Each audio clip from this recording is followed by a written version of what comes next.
اب آپ کے والد کون تھے؟ امام حسین علیہ السلام. آپ کی والدہ کون تھیں؟ حضرت لیلا.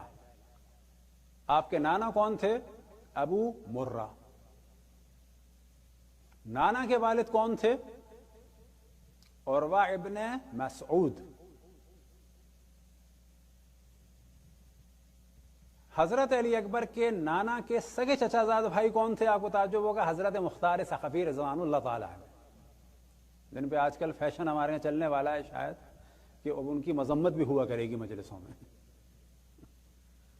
اب ان کی توہین بھی ہوا کرے گی. تو حضرت علی اکبر کے نانا کے چچا زاد بھائی تھے سگے کون؟ حضرت مختار ثقفی. پر حضرت ام لیلا نہیں، لیلا. بعض جگہ ان کا نام ہے ام لیلا، بعض جگہ ان کا نام ہے صرف لیلا. تو جناب ام لیلا یا حضرت لیلا کے والد تھے ابو مرہ. ابو مرہ کے والد تھے عروہ ابن مسعود. عروہ ابن مسعود کے بھائی تھے ابی عبیدہ، ان کے بیٹے تھے کون؟